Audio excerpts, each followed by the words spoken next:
dispuesto el Congreso. 7:43 p.m. Bienvenidos. Aquí empieza el debate en Hora 20. Saludamos a nuestros oyentes, a quienes nos siguen a través de www.caracol.com.co, a quienes nos siguen también a través de nuestro Twitter, @Hora 20. Y saludo a nuestros panelistas. Hoy está con nosotros Luz María Sierra, periodista, editora general de la revista Semana. Luz María, muy buenas noches. Buenas noches, Diana, y saludo a todos los que en este momento nos están escuchando. Juan Carlos Flores, concejal de Bogotá. Muy buenas noches, Juan Carlos. Diana, un placer estar aquí en este inicio de semana. Un saludo a todos los oyentes y a todos los compañeros de esta noche.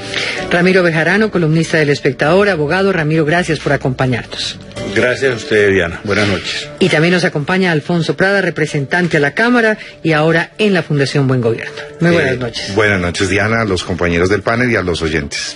Vamos a hablar de dos temas hoy, un tema judicial y un tema político. El tema judicial tiene que ver con el carrusel de la contratación, el político tiene que ver con las declaraciones de Francisco Santos, las respuestas del uribismo, la ley de garantías. Así que empecemos por este tema. Hoy, nuevas e importantes decisiones que hubo por parte de la Fiscalía respecto a las investigaciones por el llamado carrusel de la contratación en Bogotá. Concejales, congresistas particulares y buena parte del gabinete del exalcalde Samuel Moreno fueron motivo de decisión por parte de la Fiscalía, mientras que las cabezas clave del escándalo, los hermanos Moreno, siguen dilatando sus procesos. Las decisiones de hoy cobijan a los concejales del Polo: Wilson Duarte, para quien se anuncia imputación de cargos; Carlos Romero, llamado a interrogatorio; el concejal de Cambio Radical Darío Cepeda y el senador de la U, Efraín Torrado, que sería investigado por la Corte Suprema de Justicia. Dentro de los servidores del gobierno de Moreno, que fueron llamados a interrogatorio, están el secretario general de esa administración, Yuri Chillán; Fernando Álvarez, el exsecretario de Movilidad; Mercedes del Carmen Ríos, de Desarrollo e Integración; Jorge Enrique Pisano, gerente del Acueducto; Mauricio Solano, gerente del Fondo de Vigilancia; y Miriam Margot Martínez, directora de la Unidad Administrativa Especial de Servicios Públicos UAESP. Carlos Romero es el esposo de Clara López, candidata del Polo, quien respondió, abro comillas, en una carta: en este caso la justicia puede estar instrumentalizada por intereses políticos en momentos en que su esposa obviamente participa en la contienda presidencial. Decisiones de tipo judicial, cuando algunos se preguntan por qué no ha sido posible condenar a los hermanos Moreno Rojo. La revista Semana denunció incluso este domingo maniobras dilatorias y privilegios del exsenador Iván Moreno en la cárcel. Quiero una primera opinión de ustedes sobre este tema, si con estas decisiones de hoy se podría decir que ahora sí empieza a moverse la justicia en el caso del carrusel, o qué es lo que está pasando aquí. Su opinión, Ramiro Bejarano. Yo empiezo por señalar que me parece que ha sido bastante dilatada la acción de la justicia en esto, porque desde que estalló el escándalo hasta hoy ha pasado muchísimo tiempo. Y pues aunque hay personas detenidas, sin embargo la sensación que se ha creado en la ciudadanía es que hay unas personas que están, a través del principio de oportunidad, eludiendo la acción de la justicia. Y el principio de oportunidad está establecido no para eso, sino para darle elementos a la justicia que le permitan llegar a la cúpula de la delincuencia. Y yo creo que eso no se ha conseguido. A mí me parece que han sido muchos los fracasos que se han registrado en los medios acerca de que la Fiscalía ha hecho preacuerdos con uno, con el otro, y la mayoría de esos preacuerdos, hasta donde llega mi conocimiento, todos han fracasado porque no han sido admitidos por los jueces. Y entonces los ciudadanos estamos asistiendo a cosas como que hay unas personas que están comprometidas de pies a cabeza en eso y que siguen libres sin ninguna vinculación. Entiendo que algunos de esos contratistas famosos todavía siguen libres, o si los han capturado ha sido hace muy poco. Hay inclusive por ahí un abogado que se llama Manuel Sánchez, que parece que es la persona que ha abierto más información, que ha dado más información, y entonces a él no le ha pasado nada, pero tampoco hemos visto pues los resultados que se concreten de la colaboración de él con la justicia. Entonces, cuando aquí se anuncia una acción de la Fiscalía que va a llamar interrogatorios a unos y que le va a imputar cargos a otros, eso es una noticia que primero es muy tardía dentro de lo que yo consigo. Segundo, pues estamos arrancando con esas personas, porque si a unos los van a tomar en interrogatorio, quiere decir que respecto de ellos hay algunos indicios que los vinculan, pero respecto de ellos no hay todavía ni siquiera la imputación de cargos. Por ejemplo, frente al concejal Carlos Romero, hasta donde entiendo de la noticia que se da, para él no hay imputación de cargos, sino que simplemente hay un interrogatorio, y yo espero que salga bien, porque la verdad tengo la mejor opinión de Carlos Romero. Y respecto de la imputación de cargos que hay frente a los otros, pues vamos a ver si realmente el juez de garantías accede a eso o no. En total, si esto lo mira uno estrictamente desde el punto de vista mediático, obviamente que ya el ciudadano hoy está perdido de quién es que realmente debe responder por esto, quién es quién en todo esto.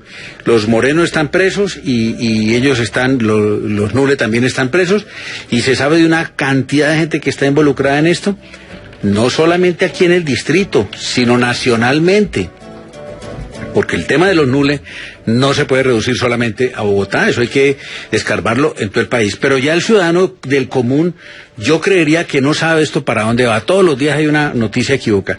Pero desde el punto de vista judicial, yo lo que advierto es que los resultados pues no son tan importantes como sí lo fue el desfalco y la agresión económica que sufrió el distrito. Esto lo estamos mostrando hoy. Apenas estamos arrancando, que hoy se diga que hay unas imputaciones y que se van a llamar interrogatorio a unos funcionarios, tal vez 11, pues sigue siendo eso una señal de que judicialmente esto está en pañales. Luz María Sierra. Diana, pues aquí hay varios puntos. Uno es el que toca el doctor Bejarano, y es si la justicia está actuando o no. Yo sinceramente creo que la Fiscalía ha hecho un trabajo importante. Hay ya algunas condenas. Recordemos que los primos Nule están condenados a 15 años de prisión, que Julio Gómez también tiene una condena de 10 años, aunque el tribunal, como dice el doctor Ramiro, pues lo apeló. En fin, ya se han movido algunas cosas. Hipólito Moreno lo condenaron a 5 años, que pues nos parece a muchos una condena muy bajita para lo que sucedió, y de hecho el tribunal también está reevaluando esa condena. Pero con una diferencia, que Hipólito Moreno se sometió a sentencia anticipada. Exacto, sí, no, muchas de las que se hicieron fueron por acuerdos, porque la filosofía de la Fiscalía en este caso, entiendo, es ser más eficaz, lograr acuerdos, porque lo que está pasando es Liliana Pardo, que era la directora del IDU, lleva 2 años completos en juicio y no se ha llegado a ninguna condena. Claro, porque entonces empiezan a apelar, Pero sí está usted de acuerdo en que el principio de oportunidad ha terminado convertido en un mecanismo dilatorio para los acusados. Pero a mí me parece que ha sido, es decir, si no fuera por los acuerdos con la Fiscalía, no se habría sabido nada del carrusel de la contratación, que yo no le diría ni carrusel, sino cartel de la contratación, porque aquí sí se configuró un verdadero cartel. Entonces, si no fuera por esos acuerdos, el señor Emilio Tapia, que es el que más información le ha dado a la Fiscalía, no se habría acercado, porque él espera que le den unas condiciones como lo plantea el sistema penal acusatorio. Eso seguramente va a explotar en algún momento y la gente se va a molestar mucho. Lo que sí no tendría presentación, a mi modo de ver, es que todo este sistema acusatorio, el de los beneficios, se planteó es para que los peces chicos delaten a los peces gordos. Y en este caso los peces gordos, pienso yo, son Samuel Moreno y Iván Moreno. Pero si llegamos a que también se llega a un acuerdo con Samuel Moreno, entonces ahí pues uno ya no hay ninguna medida ejemplarizante en la justicia, no hay ninguna ley. Menos que haya un pez gordo superior a Iván Moreno, exacto, que es lo que yo creo que hay. Claro. Bueno, pero por ahora, pues esculquen el gobierno pasado, porque no puede ser que los Nule hubieran sido contratistas en todo el país y que eso no hubiera tenido nada que ver el gobierno anterior. Pero por ahora yo creo que Samuel Moreno, pues por todo lo que es las evidencias que se han recogido, le hizo un daño monumental a esta ciudad, y yo creo que es necesaria una sanción que de ejemplo en la sociedad sobre que la justicia actúa. Pero bueno, ese es un punto. Con respecto a la noticia de hoy, me parece interesante lo siguiente, es que mejor dicho, la Fiscalía con estos llamados está abriendo 4 capítulos distintos del cartel de la contratación. Hasta ahora lo único que habíamos visto era un contrato de ambulancias y 3 contratos de malla vial. Lo que abre ahora es todo el capítulo del acueducto, todo el capítulo de integración social, que son el tema de las comidas, que están Efraín Torrado y la Secretaria de Integración Social, y el capítulo de movilidad, que a mí me parece el más importante. ¿Por qué? Porque es que dentro de la investigación que hicimos en la revista Semana, el contrato más aberrante es el de el recaudo del Sistema Integrado de Transporte, algo que todavía está por explicarse. Ahí cae el secretario de Movilidad. El secretario de Movilidad, por primera vez, entonces la Fiscalía le mete el diente a ver cómo fue que funcionó el cartel o el carrusel, como se le quiera llamar, en el tema de movilidad, y esto se llama Sistema Integrado de Transporte. Hubo el contrato más grande que se concedió en este país, y según los testimonios que tiene la Fiscalía, todos los días están saliendo millones de pesos, más de 60 millones de pesos, si no recuerdo mal, para quienes están ganando esa mordida, y sigue saliendo, y la Procuraduría archivó ese caso, y todos, nadie lo está investigando, y entonces ahora están diciendo que hay que darles más subsidios, y esa investigación hay que hacerla porque en este momento esa plata, según la información que tiene la Fiscalía, esa plata está en este momento fluyendo a las cuentas bancarias de las personas involucradas en el cartel. Entonces yo creo que eso es una deuda que tiene todas las autoridades con la ciudad. Le dejo por ahí a Diana. Juan Carlos Flores, sí. Pues coincido con el doctor Ramiro y con Luz María. Mi sensación es que la Fiscalía está en una enorme deuda con la ciudad. Digamos, desde el momento en que un subcontratista, Alejandro Botero, que fue el primero que cantó, desde el momento en que él cantó, y eso apareció en la prensa, lo recuerdo, digamos, en varios medios escritos, en fin, aquí en Caracol, ya casi son 4 años, casi 4 años. Y desde entonces la Fiscalía, digamos, parece más la oficina de prensa que revela indicios, personas, pero su actuar a mí personalmente me deja como ciudadano completamente insatisfecho, porque es que lo que se han revelado son los más múltiples testimonios. Hay una cantidad de personas desde adentro que han contado toda una serie de cosas. Y mi pregunta es, ¿y entonces dónde están los aparatos de la Fiscalía, los investigadores de la Fiscalía, la gente que puede ir hasta el fondo? Los 2 anteriores fiscales, una fiscala y un fiscal general de la Nación, digamos, ese tema lo dejaron como ahí. Hicieron grandes anuncios, no avanzaron mucho en la investigación. Al inicio del fiscal Montealegre hubo muchas esperanzas, los avances son muy escasos. Tapias, Manuel Sánchez se la pasan en francachelas y comilonas, eso ha sido informado por los medios de comunicación. Tapias tiene, entiendo, una mansión en San Simón, que es un conjunto de clase alta, donde entiendo que las casas valen de $1.000.000 para arriba. El otro día los vecinos estaban, un escándalo insoportable con una de estas estrellas del vallenato, es decir, el tipo hace lo que se le da la gana. Lo mismo este señor Manuel Sánchez. La dimensión del robo a Bogotá es de tal magnitud que cuando uno revisa, digamos, no hay entidad que se hubiera salvado de esto. No hay entidad que se hubiera salvado de esto. Por ejemplo, en el caso del Jardín Botánico, cuando llega la nueva administración del Jardín Botánico, se da cuenta que en el Jardín Botánico tenían 12 abogados en la nómina, ni un solo botánico. Es decir, todo esto para repartírselo entre los concejales que controlaban el Jardín Botánico. Todos los sistemas vegetales del Jardín Botánico estaban en completa crisis. Es decir, todas las atracciones a las que durante años fueron los bogotanos con sus familias al Jardín Botánico, la cascada, el lago. Y estoy hablando de una de las más pequeñas entidades del distrito en términos presupuestales. Entonces, uno lo que siente aquí es que hay un ruido inmenso, pero que la plata que estos señores se robaron es de tal magnitud que les da seguramente para comprar por todo lado, para dilatar los procesos, para hundirlos, para poner a la Fiscalía en Operación Tortuga. Y a mí me extraña que el señor Fiscal General de la Nación no haya creado un grupo de élite que dependa directamente de él. Pues creo que sí creó un grupo sí, que se llama el Grupo de Contexto. Pero Diana, pero los resultados son vergonzosos. Es que la Fiscalía General de la Nación tiene... Lo de hoy no sería un avance. Solo que te quería precisar una digamos, cosa. Digamos, permítanme expresarme, digamos, porque esto lo he vivido yo como concejal y antes como ciudadano, digamos, denunciándolo. Es decir, es que la Fiscalía tiene más de 20 y pico mil funcionarios. Y es increíble que con el presupuesto que la Fiscalía tiene, frente a lo que ocurrió, es que lo que estamos hablando es un robo que pudo haber superado los $1.000 millones. Los $1.000 millones, muy probablemente lo que se robaron a la ciudad. Entonces, lo que tiene esta gente para comprar, lo que tiene esta gente para frenar las investigaciones.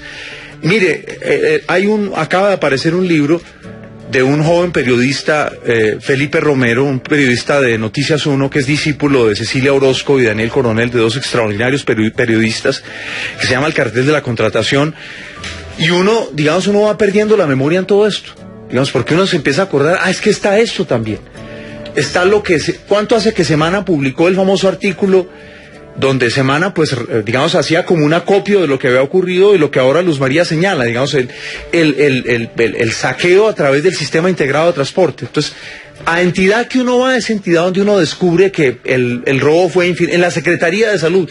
Lo de las ambulancias es uno de los contratos chiquiticos. Los contratos fundamentales ahí estaban en construcción y en compra de medicamentos y en tercerización de servicios. En el Hospital Simón Bolívar, por ejemplo, eso se sabe, eso está declarado. El gerente era de Iván Moreno. Y por ejemplo, el hospital, una cirugía de estas donde le ponen a la gente un balón para disminuir el peso, una cirugía de esas valían, en el hospital mismo valía 4 millones. Decidieron tercerizarla. Pero entregarla tercerizada, y al tercerizarla dispararon toda esa cantidad se vuelve episódico No, pero permítame, Ramírez, que yo termine. Es que justamente no es episódico, justamente todo esto está presente, pero me parece que el poder de los que se robaron a Bogotá es de tal magnitud, sus aliados en la alta política es de tal magnitud que han conseguido que este proceso se frene. Esa es mi sensación. Dejemos hablar a Alfonso Prada, pero además quiero preguntarle ahora, porque Ramiro Bejarano, una réplica suya, y que no se me olvide, Ramiro Bejarano dijo que no podía haber sido Samuel Moreno y los demás que actuaron solos, sino que el gobierno anterior pudo haber tenido allí una responsabilidad. Pero usted recordará que el fiscal Tobón hace poco en un programa el fiscal Pavón, en el programa de Los Informantes dijo que el proyecto político de Samuel Moreno a la presidencia pues no era necesariamente del uribismo, sino del samperismo. Entonces, y usted dice que es del uribismo. De pronto es que encuentran a San Pedro, a Uribe, pues no sé. Ya. Ahorita me refiero. Sí, pero bueno, yo era una réplica porque, una réplica. Digamos, yo he estado siguiendo más o menos con cuidado este tema, y en realidad yo no sería tan drástica con la Fiscalía. La Fiscalía ha hecho una parte importante de la tarea. Hoy por hoy están ante los jueces muchísimos funcionarios y algunos concejales. El problema está un poco en los jueces. Los jueces no, o estos personajes que dilatan las audiencias, que dilatan los juicios. El alcalde Samuel Moreno lleva 2 años en una audiencia sin llegar ni siquiera al juicio, es decir, no dejan ni siquiera que empiece el juicio, a punta de nulidades, de apelaciones, que suba al tribunal, que suba a la corte, que vuelva y baje. Entonces dilatan el proceso de una manera. Ellos están tratando de salir de la cárcel. Lo mismo pasa con muchos concejales que la Fiscalía ya ha imputado. Las pruebas, a pesar de que todos lo sabemos, lo importante del caso de las ambulancias es que ese caso tenía las pruebas, los documentos para imputar a la gente. No se trata solamente de los testimonios, porque con el testimonio de Emilio Tapia o de Inocencio Meléndez no pueden meter a la cárcel a las personas. Tienen que conseguir los documentos que demuestren estas cosas, y eso no es de todo fácil. En unos casos no soy abogado, me corregirá el doctor Ramiro, pero hay sentencias muy claras de la jurisprudencia colombiana de que indicios sólidos son pruebas. Claro, pues indicios sólidos. Claro, la Corte Suprema llevó a la cárcel. La Fiscalía no han dejado de la Corte Suprema llevó a la condenó a Santofimio Botero, pero no, solamente era para decir que yo salvo un poco a la Fiscalía, aunque también creo como usted, Juan Carlos, que si le hubieran metido mayor acelerador a esto, más gente, se pusieron unos delegados ante la Corte, es un equipo competente, pero si se le hubiera metido más gente, de pronto esto iría más adelante. Representante Alfonso Prada. Muy buenas noches. Buenas noches. Hace 3 años, 3 meses y 15 días, eso fue el 10 de agosto, hice un debate en donde cité al todavía alcalde en funciones Samuel Moreno al Congreso de la República. Y publiqué ahí una foto de la revista Semana, precisamente, donde aparecía en un avión con una botella de whisky. Con Emilio Tapia aparecía con Julio Gómez, iban para una parranda vallenata. Y le digo, en el mismo artículo aparecen los hermanos Moreno, y una gran relación que se establecía allí. Y pedí además allí que no solamente explicara las relaciones que tenía con este tipo de contratistas y la francachela tan brava que se expresaba allá, sino además que comenzaran unas investigaciones que fueran rápidas y profundas en la Fiscalía General de la Nación sobre este tema. Esto para mencionar que Hace muchos años ya todos hemos estado de una u otra manera y cada uno desde su sitio presionando que se dé. Pero tampoco, digamos, un poco como decía Luz María, sin ser abogado de oficio de la Fiscalía, yo sí quisiera rápidamente mostrar la magnitud del tema. Mire las 4 patas que tiene esto tan complejas, más las que Ramiro ahora va a desarrollar adicionalmente en el nivel nacional. Pero tiene los 2 órganos de control de la ciudad involucrados a través de sus cabezas. Los 17 concejales de Bogotá, recuerdo la rueda de prensa de Vivian Morales cuando anuncia el inicio formal de la investigación y da una lista de 17 concejales activos de la ciudad. Tiene al alcalde mayor ya desde el gobierno, estoy hablando entonces órganos de control, Consejo de Bogotá, gobierno, el propio alcalde mayor de Bogotá, su secretario de salud, la directora del IDU, 2 de las entidades tal vez las más grandes en materia de presupuesto del distrito, y hoy la vinculación formal de 5 cabezas de entidad. Como decía Juan Carlos, la cosa es de un tamaño que cuando uno ve la magnitud y sigue. Los contratistas, los particulares, la forma, porque obviamente esto no es un delito de una sola vía, sino un delito de doble vía, más los hospitales, digamos, en una línea ya de segundo y tercer nivel. Esto ya va adquiriendo un tamaño que uno podría llegar a decir, hubo una captura del distrito en lo público, ni siquiera es un problema del gobierno, sino una captura del distrito en lo público, en donde desapareció todos los controles, el político, el fiscal, el disciplinario, en fin, y quedamos obviamente en una situación, y es una fiscalía enfrentando un poder de una dimensión realmente incalculable. Bogotá, lo que estoy describiendo, es tal vez la descripción de un gobierno como el de Panamá, un gobierno como el de Nicaragua, un gobierno como el de Uruguay. Es una cosa supremamente poderosa en materia económica, en materia de poder, e incluso mediático, o lo que quiera. La mafia controlando el poder en Bogotá. Era un cartel verdaderamente, la definición de cartel. Enfrentar esto desde la fiscalía con los investigadores, pues obviamente no era tarea fácil.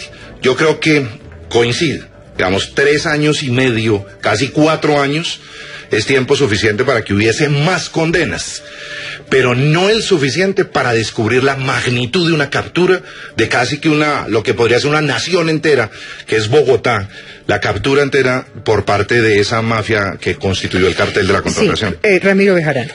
A ver, yo creo que yo tengo que decir que tengo también muy buena opinión del señor fiscal general de la Nación, pero yo creo que aquí el problema más que del fiscal, el problema es de la fiscalía y del sistema penal acusatorio. Y el Ramiro, problema no es para personal. preguntarle a usted que es abogado, cuando se llama interrogatorio en este nuevo sistema, es porque ya hay un indicio que permite la vinculación. Claro, por supuesto. ¿Eso es igual a la versión libre en el anterior? No, es igual a lo que se llamaba antes la indagatoria. Ah, entonces un paso adelante. Indicios graves de que puede haber responsabilidad. Hay alguna posibilidad de que la persona pueda ser responsable, pero lo que es evidente es que no puede ocurrir, que es lo que yo creo que está sucediendo en este caso, que la fiscalía termine delegando.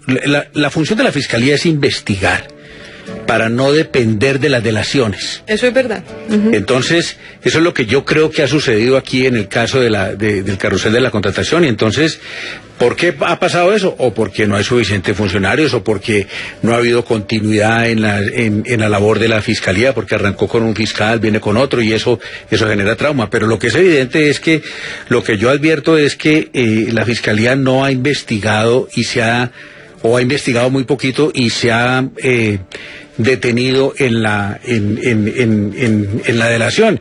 Y entonces usted, que retoma lo que alguien dijo el fiscal Germán Pavón, que dijo en un programa que yo no he visto, el de los informantes, que creo que fue el mismo programa donde la señora Contralora confesó que tenía cementerio propio allá en la finca donde ella vive.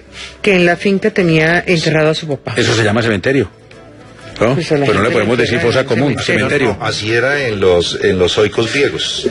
Sí, claro, solo que eso requiere autorización hoy en día para enterrar a las personas, pero ese es otro tema. Pero entonces, Usted le da mucho crédito a una manifestación que hizo el doctor Germán Pavón, y yo creo no que... le estoy dando crédito, doctor Ramiro Bejarano. Estoy diciendo que el señor Germán Pavón hizo una declaración en un programa periodístico, como puede ser este o cualquier otro, en el que hizo un señalamiento, sobre el cual después no quiso profundizar, pero que dijo que Samuel Moreno era el proyecto político del samperismo. Usted dijo que no, que Bueno, el anterior gobierno por eso, era el que estaba mi detrás. interpretación es que usted cuando recuerda eso, pues en la retina del oyente queda la sensación de que eso puede ser verdad. Y yo sí quiero que los oyentes tengan esta impresión. El señor Germán Pavón fue un fiscal que fue nombrado y que en su momento le dijeron que había llegado allí de la mano del esposo de la señora fiscal.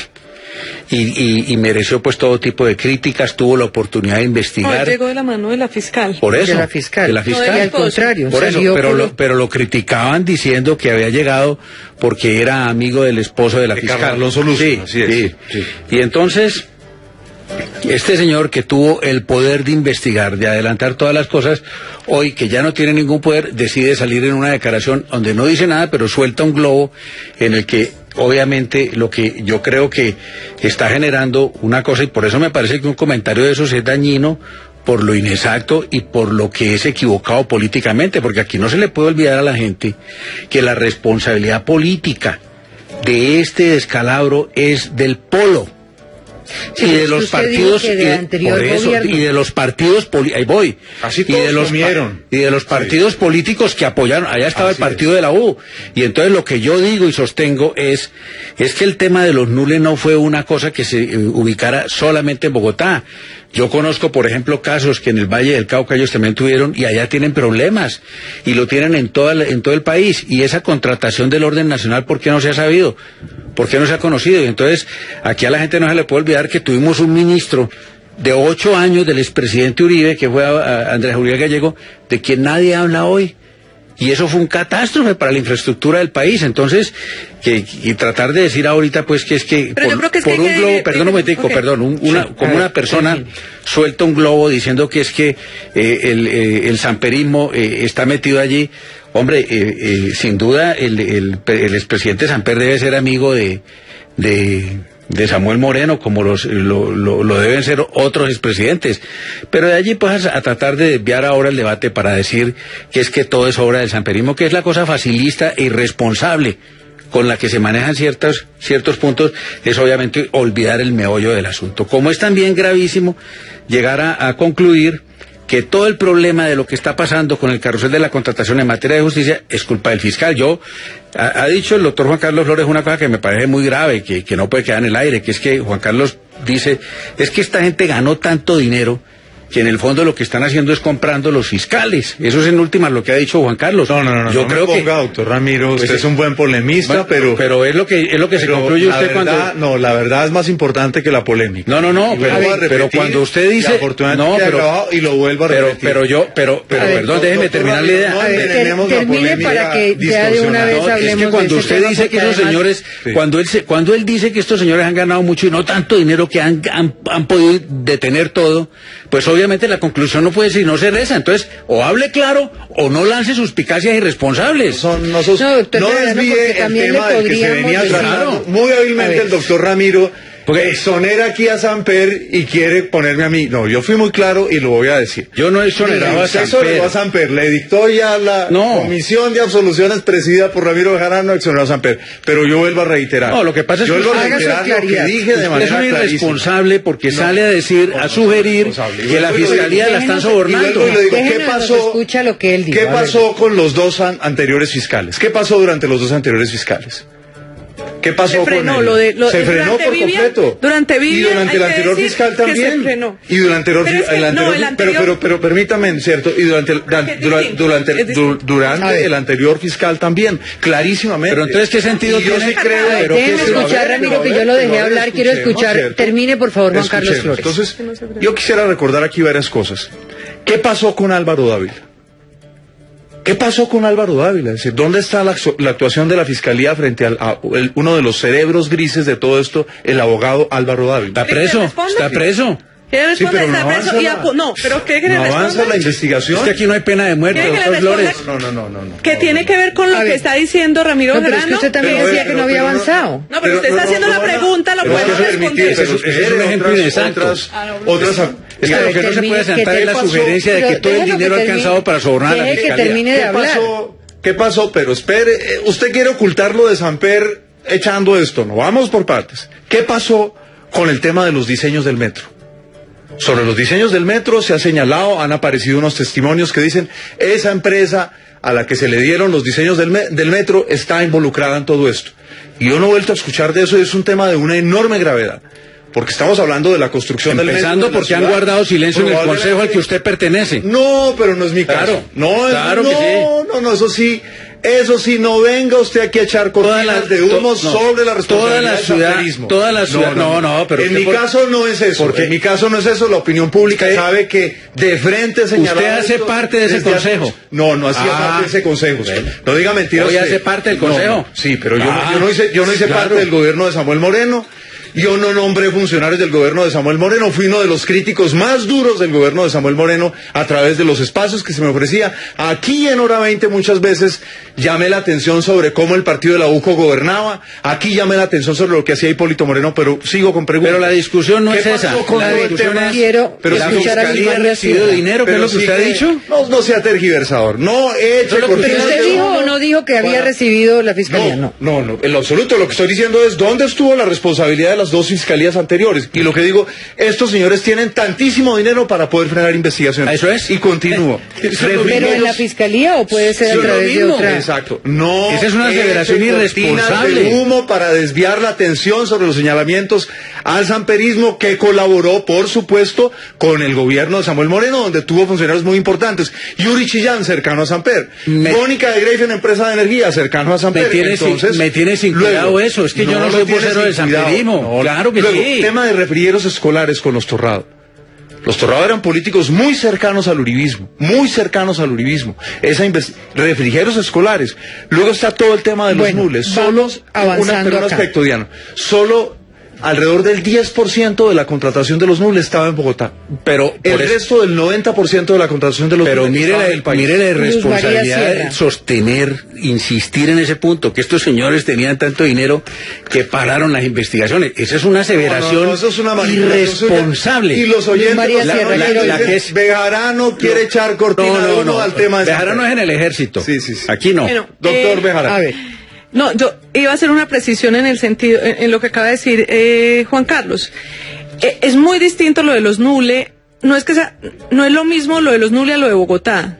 Los NULE tenían en Bogotá dos contratos y eso eran en consorcios casi por 400.000 millones de pesos. En realidad lo de los NULE lo que sirvió fue la chispa para destapar todo este escándalo, pero los NULE tenían era contratación en el resto del país. Entonces, puede que los NULE tengan relación con el tema uribista, como dice el doctor Bejarano, pero el caso de Bogotá era distinto. Es decir, los NULE cayeron casi en paracaídas a Bogotá, casi para salvar la necesidad de esa especie de pirámide que estaban haciendo. Por eso aceptaron ese tramo de la 26 que no era un buen negocio, lo aceptaron solo porque necesitaban la plata y por eso fue el descalabro. Entonces yo creo que habría que dar las dos discusiones separadas, la de los NULE y la de Bogotá, porque lo de Bogotá es otra historia. Lo de Bogotá no fueron los NULE los que lo orquestaron, no fueron los NULE los que se la robaron, no fueron los NULE realmente fueron unos actores marginales dentro del carrusel de la contratación Pero de esa Bogotá. corrupción nacional de ellos ha Eso pasado es exacto, no la han ha quedado investigado. por completo y eso eclipsada. en realidad por completo eclipsada. claro, y eso es lo que reclamaba Ellos le dieron a Gerardo Reyes, cuando estaban todavía por fuera de Colombia, le dieron una entrevista donde lanzaron muchas Sí, puntadas sobre la exacto, corrupción esa nacional parte- y sorprendentemente en el proceso posterior ante la Fiscalía todo eso desaparece. Todo eso desaparece. Y qué pena con el doctor Bejarano mencionar aquí en buenos términos a la señora Contralora, pero la señora Contralora es la que trató de investigar a los señores NULE, buscar la plata de los NULE, creo que la ha detectado y creo que le han tapado la posibilidad de ella ha detectado dineros de los NULE, ella ha hecho es la única que ha investigado a fondo el tema de la contratación de los NULE en todo el país. Y respondiéndole, no es cierto. Respondiéndole a su pregunta de Álvaro Dávila, No es cierto. pero yo no me voy a entrar a discutir el punto porque la Contralora no es Pero nuestro bueno, tema pero lo hoy. digo también, como es hoy interdicta, lo digo de esa manera. No es cierto eso. Pues bueno, siempre Ramiro Bejarano tiene la razón en estos debates. Es maravilloso. Álvaro Dávila, su pregunta sobre Álvaro Dávila, ahí le voy a dar la razón a Ramiro Bejarano. Y es que muy preocupante, me parece preocupante porque realmente hay como una especie de pereza investigativa de la Fiscalía. Se han recostado. Es casi. Pero la hay en unos casos y en otros casos no, porque Emilio es que Tapia lo que yo estoy, cuando los escucho a ustedes veo que hay unos avances muy serios. concretos en determinados temas y en otros temas no. Es una incapacidad para, o sea, es tan grande, tan monumental el caso que se quedó la Fiscalía corta en esta, o que lo que la Fiscalía ha avanzado ha terminado en los juzgados que tienen que avalar esos acuerdos devueltos a esa Fiscalía. ¿Hay un problema de la capacidad investigativa, Luz María, o hay un problema? ¿En dónde está el problema? ¿Es un problema del sistema penal? O sea, ¿cómo es posible que este resumen que usted ha hecho de 3 años y medio tengamos a unas personas que efectivamente están hoy respondiendo ante la justicia, unos acuerdos esperando a ser o no ser avalados, unos principios de oportunidad utilizados como mecanismos dilatorios, como bien lo dijo Bejarano, pero también encontramos, usted misma en la revista Semana denunciaron lo que estaba pasando a través de los NULE. Hoy parecerían con estas decisiones que hay unos avances. Pero le explico un poco. Pero todos los avances han estado determinados por las delaciones que han hecho. Es decir, hay una especie de falta de pasión por investigar los hechos. Ellos van investigando lo que las delaciones les van contando. Primero fueron los NULE los que les dieron la pista para investigar a los primeros, al Contralor, a Liliana Pardo, etcétera. Luego llegó Emilio Tapia y les dio nuevas municiones para investigar a los otros. Pero, por ejemplo, en el caso de Álvaro Dávila, aparentemente se estaban quedando sin posibilidades de imputarlo, porque las pruebas que tenían eran pocas y no lo logran encontrar.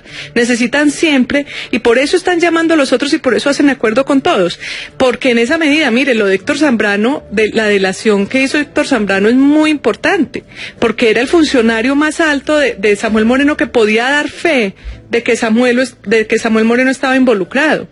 Entonces así ellos están tratando de buscar a partir de la delación, que eso es, así funciona en Estados Unidos, el sistema penal funciona así en Estados Unidos, solo que precisamente confiando tanto en estas delaciones, a veces como que se quedan un poco cortos en investigar, y por eso traía acaso el cuento, porque creo que a pesar de que han avanzado mucho, todo lo que han avanzado ha sido a punta de delaciones. Un elemento la precisión de Juan Carlos. La anterior fiscal fue Vivian Morales, el anterior fiscal fue Guillermo Mendoza Diago, que fue el fiscal encargado. En ese momento los NUL empezaron a hablar, eso fue importante, él les dio cuerda para que hablaran. Ellos mismos quisieron estallar todo. Pero no se quisieron venir. No se habían querido venir, se iban a quedar por fuera y los convencieron de que vinieran a hablar acá. Así es. Entonces, Vivian Morales, como dice el señor Germán Pavón, le paró la investigación. Y luego, entonces, llega este nuevo fiscal y Emilio Tapia. Eso es lo que dice Germán Pavón. Eso es lo que dice Germán Pavón, pero digamos. A ver, doctor Alfonso Prada. Simplemente como complemento para seguir entendiendo la magnitud del tema. Entonces, mencionábamos que casi que la totalidad de las instituciones están involucradas en 4 grandes brazos: el Consejo, la Administración, los órganos de control y los particulares que contratan con el Estado.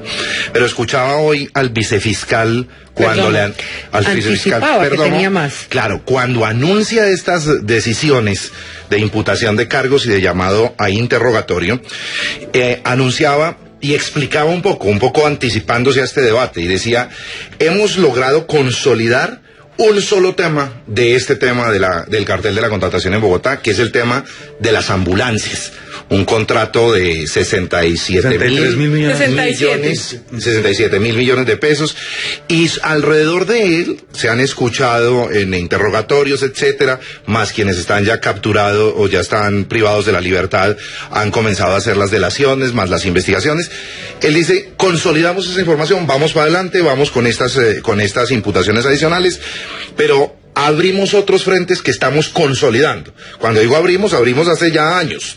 Y van avanzando otros frentes, por ejemplo, en materia de salud, no solamente es ambulancia, sino la contratación de los hospitales, las construcciones que hacen. Y ahora lo de movilidad. Y cada hospital es una empresa independiente, con vínculos al Consejo, a las juntas directivas, a la Secretaría de Salud, a sus propios contratistas. Entonces, ahí nomás, digamos, hay un solo caso de alta complejidad en un hospital, y son varios hospitales. Anunció Acueducto. Acueducto, pues decir, tal vez con el IDU y las 2 secretarías de Educación y de Salud son los mayores volúmenes de contratación pública que también están revisando en detalle con las mismas conexiones a estos 4 andamiajes que hay, más el tema del sistema integrado de transporte público. De tal manera que eso adiciona a la complejidad. Yo insisto en que más de dejar una sombra de duda sobre intereses que haya en la Fiscalía, quisiera evidenciar claramente un gran esfuerzo de la Nación, del Estado, a través de la Fiscalía claramente, para intentar poner en blanco y negro semejante maraña de complejidad que tenemos. Sí, Quiero preguntarles un segundo, Ramiro, porque no quiero que se nos pase el tiempo sin que hablemos de la vinculación de Carlos Romero y de su respuesta sobre que la Fiscalía tendría intereses para afectar la candidatura de su esposa, Clara López, por el polo a la presidencia de la República. Esta vinculación de Carlos Romero, ¿de dónde parte? En opinión de ustedes, ¿estaba Carlos Romero, digamos, mencionado, de alguna manera investigado en todos estos temas? ¿Por qué aparece Carlos Romero metido aquí? Juan Carlos Flores. Creo que lo menciona, no recuerdo exactamente, Zambrano tal vez es el que lo menciona, no sabría decir, pero digamos, yo lo que creo que aquí, digamos, antes de pasar a hablar del exconcejal Romero, es que hay un interrogante que uno se hace, y es lo que mencionaba ahora el doctor Ramiro Bejarano sobre la pereza en investigar, y es todas estas cantidades tan grandes de plata, ¿cómo no dejan huella? ¿Cuál es la huella de esta plata? Es decir, uno se pregunta, ¿cuáles son los mecanismos que el Estado tiene para seguir las huellas de esta plata? La unidad de lavado de activos. Uno, cuando es un particular, va a hacer una transacción a un banco, ¿cierto?, por un monto determinado, y le hacen firmar un documento. Usted está haciendo una transacción por esto, tiene que dejar. Entonces, la gran pregunta es, ¿por qué la Fiscalía no tiene la capacidad de seguir estas platas tan enormes?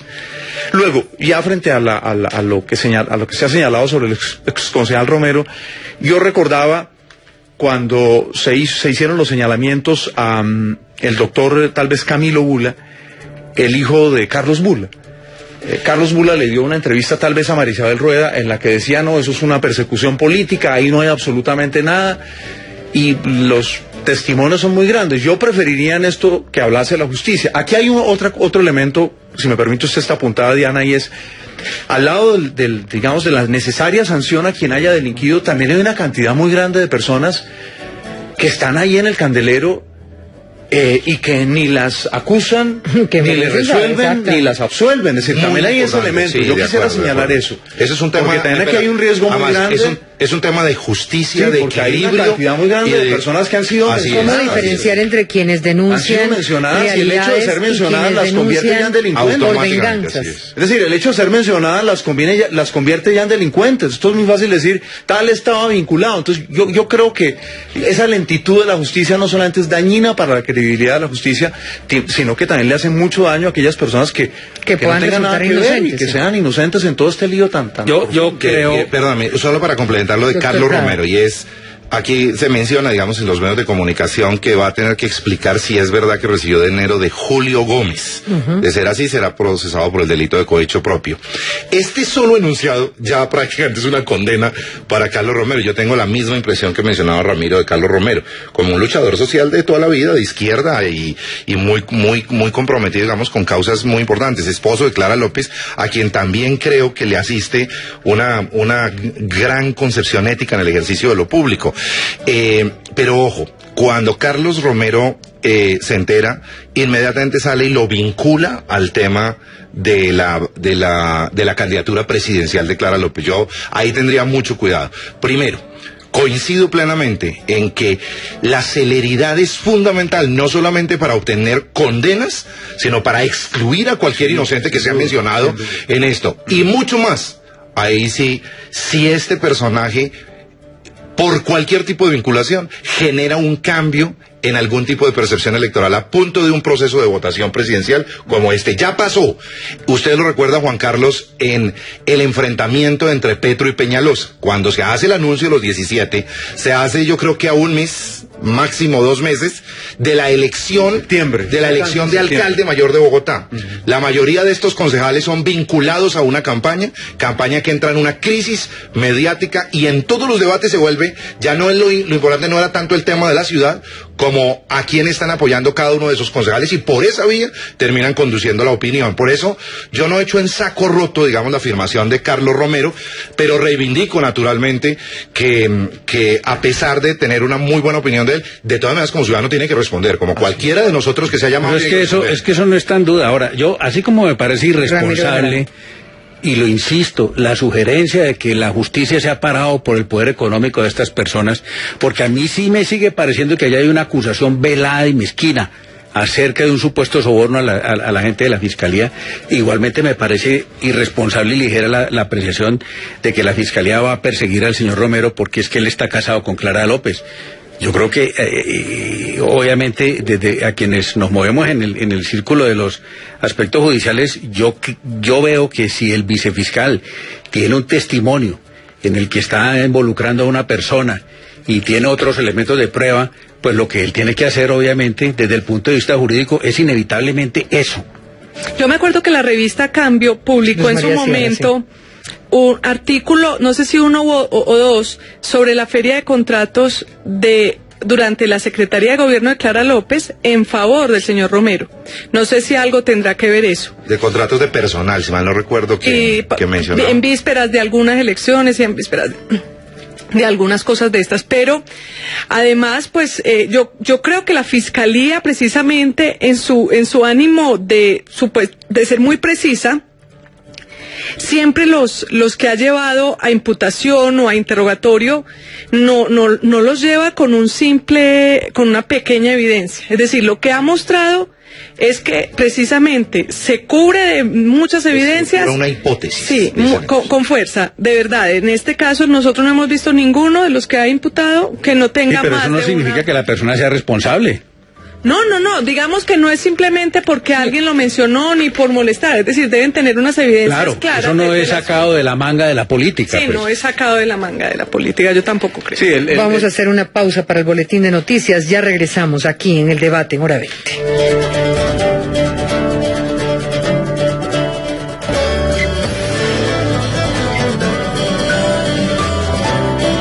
8:42 p.m. Continuamos en el debate en Hora 20. Hoy estamos con Ramiro Bejarano, Juan Carlos Flores, Alfonso Prada y Luz María Sierra. Y vamos a pasar ahora al tema de la política. A ver si en estos últimos minutos una opinión de ustedes sobre la entrevista concedida por Francisco Santos a María Isabel Rueda en el periódico El Tiempo y también al canal Caracol Hoy, sobre sus conclusiones, sobre sus reflexiones un mes después de la convención uribista, en la que dijo muchísimas cosas, entre esas que estaba amañada la convención, y acusó de alguna manera a algunos de los participantes de esa convención, como María del Rosario Guerra y Fabio Valencia, de los resultados de la misma.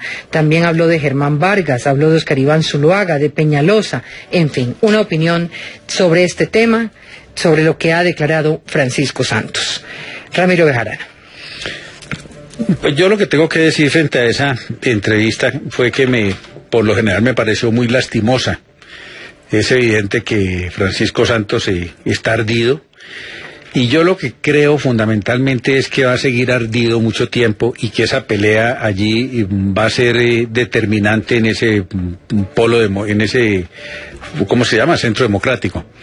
Yo creo que lo que me parece es que Francisco Santos es definitivamente muy ingenuo, porque él haber creído que iba a poder convencer a Álvaro Uribe y a todos esos uribistas pura sangre de que iban a votar por él, es francamente no conocer el uribismo por dentro, ni saber qué clase de personas son las que están allá. Era evidente que lo iban a derrotar, que le iban a hacer lo que le hicieron. Lo llevaron, primero le dejaron creer que iba a haber una encuesta, después entonces le tumbaron eso y lo llevaron a la convención, y él todavía seguía creyendo que en la convención iba a salir, y en la convención le hicieron fraude. Es decir, ese es el uribismo. Lo que ha mostrado eso es el uribismo, lo que es ideológicamente ese movimiento. Y me parece que lo de Pacho sin duda es un error grande, haber persistido él en querer hacer campaña política allí, porque ahí lo van a moler en todas las circunstancias. Él no es querido por José Obdulio, no es querido allá por el entorno del uribismo, y me imagino que allá en los conciliados los juristas deben pensar que si Juan Manuel Santos los traicionó, otro Santos le dará lo mismo. Y entonces creo que la entrevista lo único que aporta, pues además del dolor personal de Francisco Santos, que yo creo que es explicable, lo que me parece es que es inexplicable que él hubiera pisado semejante cáscara. Lo otro es que definitivamente Francisco Santos no es la persona que va a apoyar a Óscar Iván, y que Óscar Iván no la tiene fácil ni siquiera al interior del propio uribismo. Su opinión, Alfonso Prada. Sí, de acuerdo. Yo creo que Pacho Santos quedó supremamente resentido. Es el inicio claramente de una división a 15 días de su fundación del Uribe Centro Democrático. Están ya divididos. Sus dos hombres más importantes, que eran sus dos precandidatos presidenciales, cada uno cogió por un lado diferente. Escuchaba ahora a Óscar Iván mencionando que nada que dialoga con él, nada que le recibe la llamada, nada que le pasa al teléfono. Pues yo creo que hay que decirle a Óscar Iván que desista de llamarlo, porque si finalmente le pasa, va a ser peor. Eso es mejor que no lo siga llamando. Y segundo, veo mucho más cercano a Pacho Santos, a Germán Vargas Lleras, a Enrique Peñalosa, lo veo claramente más cercano. Pero usted, a otro ¿cómo lado. se explica que haya dicho que Germán Vargas, digamos que podría haber una alianza con el expresidente Uribe y Germán Vargas Lleras? ¿Para qué dice Francisco No, Santos yo eso? creo que eso es un bombazo que le lanza a Óscar Iván Zuluaga. Claramente, yo creo que si uno lee entre líneas esa entrevista, Y un disparo a Juan Manuel Santos todo también, ¿no? el tiempo es duro al Centro Democrático, se siente traicionado. Lo tratan palabras de él, de politiquería, de lo más tradicional. Dice que se parece a las convenciones de los partidos tradicionales, que quedó en deuda el uribismo con una expresión democrática, que claramente ahí no hay democracia. Mucho, un opositor al Uribe Centro Democrático no dicen mejores cosas que las que dijo Pacho Santos, de tal manera que claramente en 15 días de fundación ya tiene una disidencia grave, bien grave. Juan Carlos Flores. Pues coincido con lo que dicen los doctores Bejarano y el doctor Alfonso Prada. Me sorprende que, describiendo todo lo que pasó en la convención, el Francisco Santos ignora el rol que el expresidente Uribe jugó en ella. Todos lo vimos por televisión, digamos, aquí pues, ninguno de nosotros estuvo en la convención, pero lo vimos por televisión. El expresidente Uribe preparó la convención. El expresidente Uribe animó esa convención. El expresidente Uribe orientó esa convención. El expresidente Uribe la lideró. Él fue quien tomó las decisiones, porque no había él fue el árbitro supremo de la convención. Cuando se decidió que se describían los delegados de cierta manera, eso fue avalado por el expresidente Uribe. Cuando se decidió que ya no iban por separado los delegados de Urabá y Antioquia, lo que fue una jugada que favoreció enormemente al doctor Zuluaga, eso fue avalado por el expresidente Uribe. Entonces, la convención se hizo a imagen y semejanza del expresidente Uribe. Y está absolutamente claro para todo el mundo, de pronto no para el doctor Francisco Santos todavía, que el expresidente Uribe quería al doctor Zuluaga de candidato y no quería a Francisco Santos de candidato. Entonces, ¿Y esa división podría terminar por afectar la aspiración de Zuluaga? Mi sensación es que el doctor Zuluaga necesita hoy a Francisco Santos más de lo que Santos necesita a Zuluaga. Y eso se vuelve un lío muy grande, porque Santos sí tiene una razón en un aspecto. Él es yo creo que él es el único uribista por fuera de Uribe que genera simpatías populares. Eso no se puede negar. Sin lugar a dudas lo reflejaban las encuestas, digamos, a la gente le gusta el estilo campechano de Francisco Santos, él logra, cierto, conectar con sectores populares. Claramente uno puede observar esa cosa a través de las encuestas. Entonces, el problema de Zuluaga es que la gente lo siente, digamos, como un candidato muy distante No, es que la gente no lo conoce. Pero además yo creo que distante, digamos, él no logra transmitir, digamos, no tiene esa cosa tan, exactamente, esa cosa tan extraña que la gente habla que es el carisma. Y eso no se aprende, pero que ¿no? es, Eso como que se tiene. lo dice de hecho Santos en la encuesta, digamos, que eso viene, no sé si es las vísceras que él lo dice. Entonces, yo se la veo muy complicada porque ellos necesitan a Francisco Santos. Ninguno de los otros animadores del uribismo tiene en estos momentos la posibilidad de sumarle votos excepto Uribe. Muy complicada la situación. Luz María Sierra.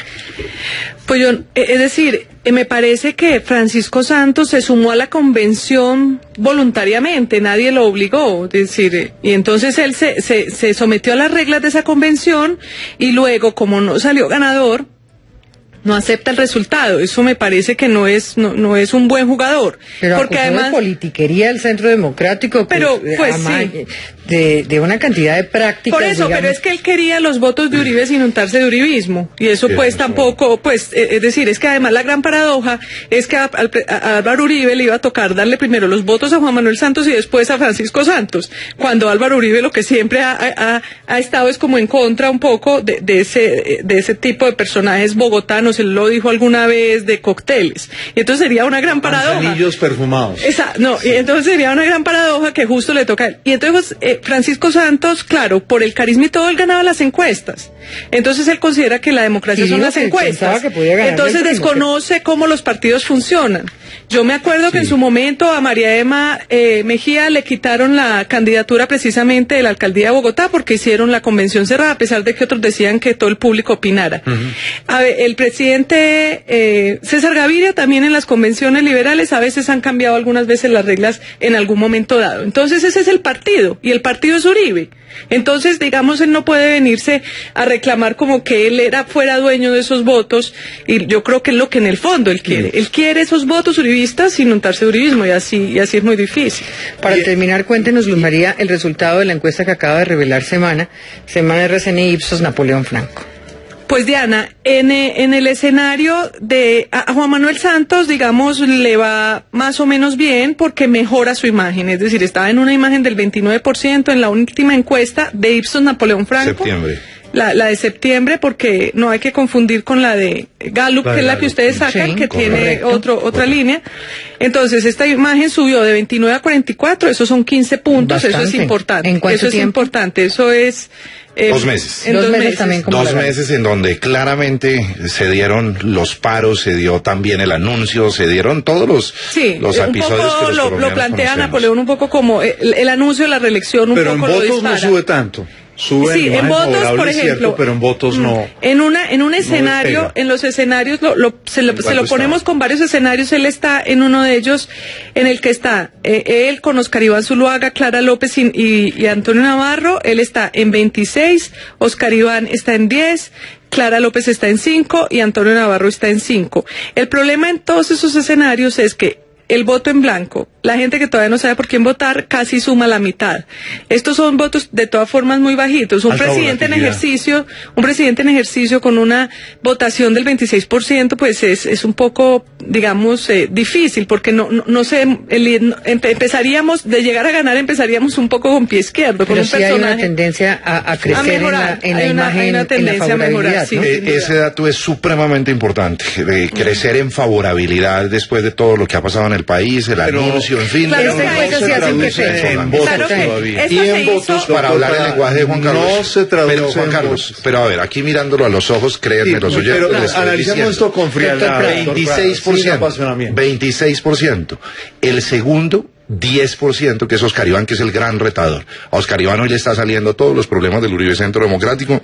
En fin, Pero y hay todavía que muy decir en también frío que la lo de- campaña, lo de de acuerdo, Zuluaga, iba- muy en frío. no, pero además apenas comienza. Sí. Digamos que esta es la largada, porque es el anuncio oficial del presidente esta semana, es esta primera encuesta que sale, y esta es la largada. Con dificultades arranca Santos, naturalmente en imagen podría estar mucho mejor, pero claramente arranca adelante, 16 puntos adelante. Claro que hay un dato preocupante casi para el triplicando, presidente. Casi Hay un triplicando dato el segundo. preocupante para el presidente, y es que hay una pregunta sobre por cuál candidato definitivamente no votaría, y el más alto es el presidente Santos, 35%. Luego le sigue Antonio Navarro con 21, Enrique Peñalosa con 18, Clara López con 16, Aida Bella con 16, en fin, Oscar Iván Zuluaga con 15. Pero, y el indeciso Diana, es 33%. Digamos muy que ese alto, ¿no? punto, él Una lo puede observación. revertir, pero los de las Ramiro. encuestas siempre consideran que el dato más difícil de superar es el negativo. Y Es en el este negativo. momento él está en... Pero yo creo, bueno, aquí estamos Ramiro Bejarano. juzgando al presidente Santos con 26% en un escenario de 4 posibles.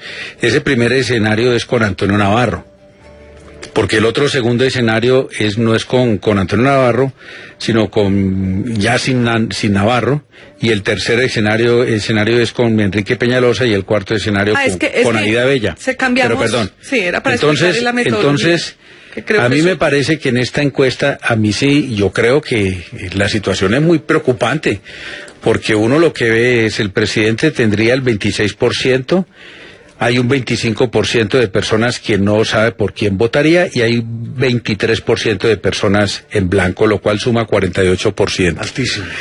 Y eso a mí, y el hecho de que esté Navarro con un 5%, que aún no es candidato, mi lectura de esta encuesta es que lo que la gente está diciéndole con estas encuestas es que sería muy factible una tercería en este ambiente. Así es como yo interpreto esta encuesta. Pero complementa el siguiente dato de la encuesta y es, ahora póngalo en el escenario de segunda vuelta para ver hacia dónde se va la votación en Colombia. El gran problema... En segunda vuelta enfrentados Santos. Estamos muy lejos todavía de la segunda vuelta. Pero es la encuesta que estamos analizando, acuerdo. Juan Carlos. Y termino el dato Doctor Prada. para que se oiga. 38% sube a 38 y 39% en las diferentes eventualidades. Y los demás candidatos se estacionan entre el 10 y el 15%. Pero ahora, Para que ahí se muestre pero la muy tendencia bajito el despegue. hacia- Pero- no, y estamos comenzando. llevamos 48 muy horas. bajito, no, Uribe arrancó con el 3% en la primera elección. Pues usted y yo sabemos que quienes arrancan abajo suben y Santos está arrancando abajo. 8:55. Muy optimista, A los doctor Prada. oyentes, gracias, y a los panelistas también. Mañana otro debate aquí en Hora 20. Muy Sigan con la optimista. programación de Caracol Radio.